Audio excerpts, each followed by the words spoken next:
Right now, somewhere in the world, a man is sitting at the edge of his bed in complete silence, while his partner is furious about something that happened 3 years ago.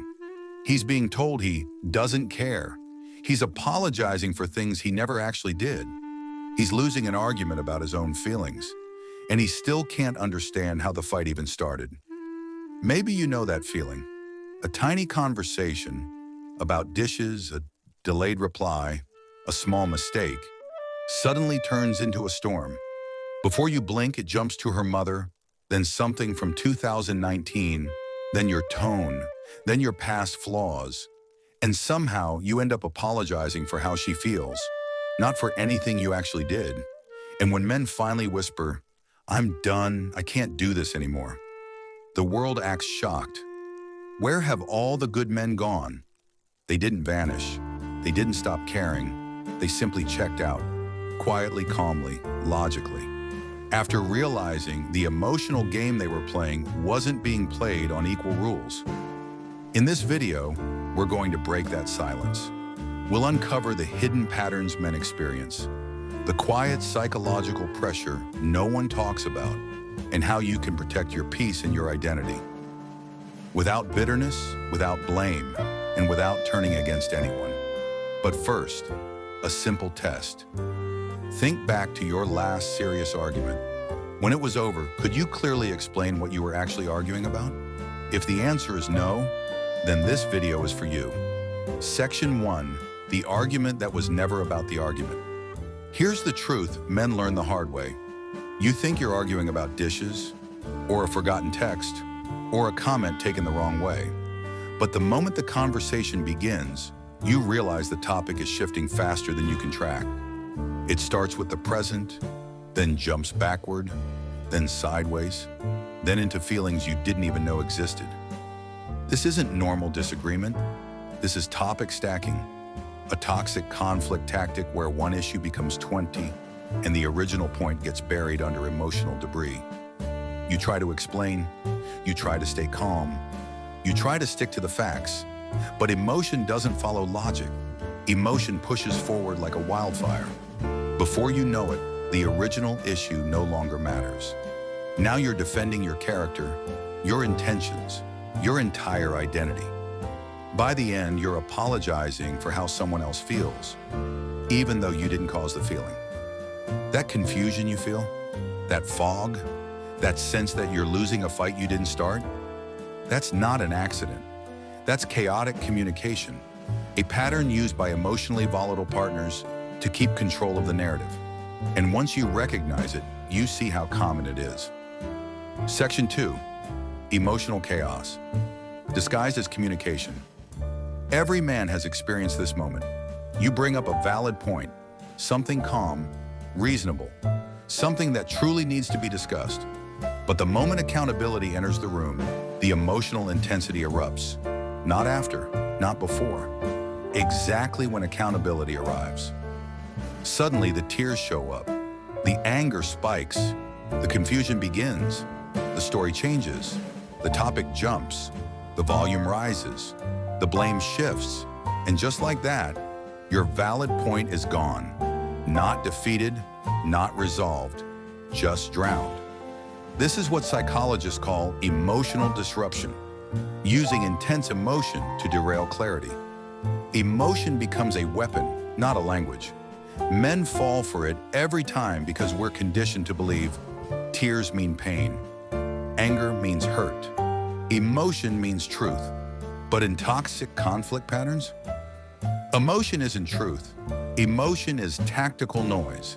It's the smoke used to hide the real issue so the partner never has to face it. Section 3, why men feel like they're losing their mind. Men in unbalanced relationships report the same psychological effects: confusion, self-doubt, walking on eggshells, feeling wrong even when they know they're right, emotional fatigue, chronic guilt, mental exhaustion. This isn't weakness. This is the normal human response to manipulative communication patterns. When someone constantly shifts topics, reframes your words, brings up ancient history, assigns motives you don't have, reacts emotionally instead of logically, turns every concern into an attack, prioritizes their feelings over facts. Your nervous system goes into survival mode. You stop trying to solve problems. You start trying to avoid explosions. Your communication becomes defensive. Your tone becomes careful. Your personality becomes muted. Your confidence erodes. You aren't being dramatic. You're being conditioned. This is how strong men slowly break down without anyone noticing. Section 4. The silent myths that trap men. Toxic dynamics thrive because men are taught to carry the emotional weight of the relationship. These myths keep them stuck. Myth number 1, if you cared, you'd just know. Mind reading is treated like love. Guessing is treated like commitment. Not knowing the unspoken is treated like betrayal. Myth number 2, feelings are reality. If someone feels hurt, you must have hurt them. If they feel abandoned, you must have failed. Their emotion becomes the evidence, and you become the culprit, even when the facts say otherwise. Myth number 3, their emotions are valid. Yours are dangerous. They can shout, cry, break down.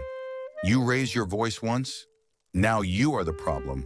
This myth alone breaks more men than betrayal, heartbreak, or rejection, because men learn that their emotions aren't just dismissed, they're punished. Section 5. When men stop recognizing themselves. A man doesn't implode at once. He erodes slowly. First, he stops correcting lies. Then he stops defending himself. Then he stops voicing needs. Then he stops showing emotions. Then he stops setting boundaries.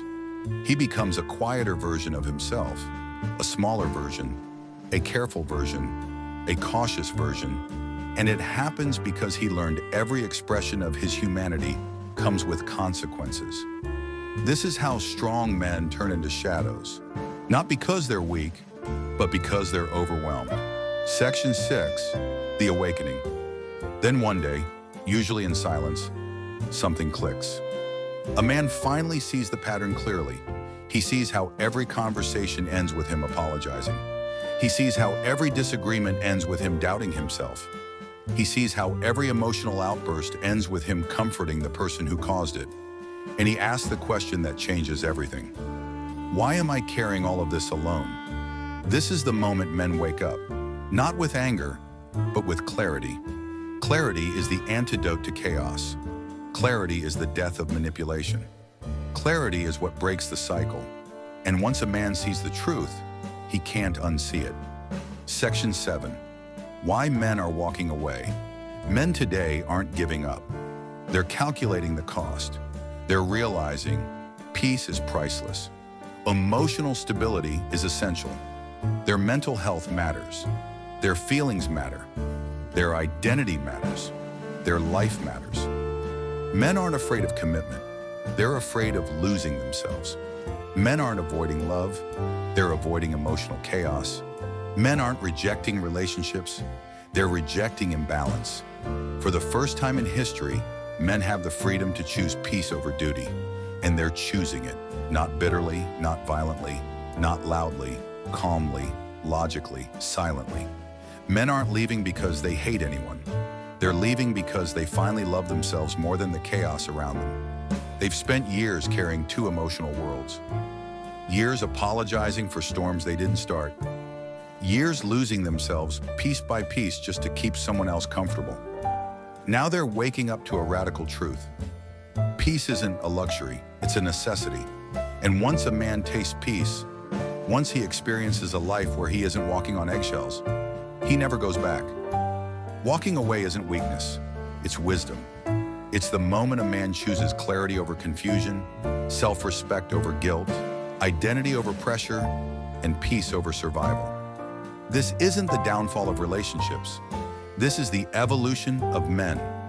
If you're listening to this, you know exactly why men are walking away. Not because they can't handle emotions, not because they fear commitment, not because they're running from responsibility, but because they're finally choosing themselves, their mental health, their peace, their dignity, their self-worth. So let me ask you, what was your breaking point?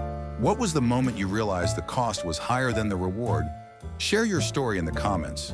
Someone who's silently suffering might finally wake up because of you. Men aren't disappearing. They're evolving, they're healing, they're rebuilding, they're reclaiming their identity. And maybe, for the first time in a long time, they're finally free.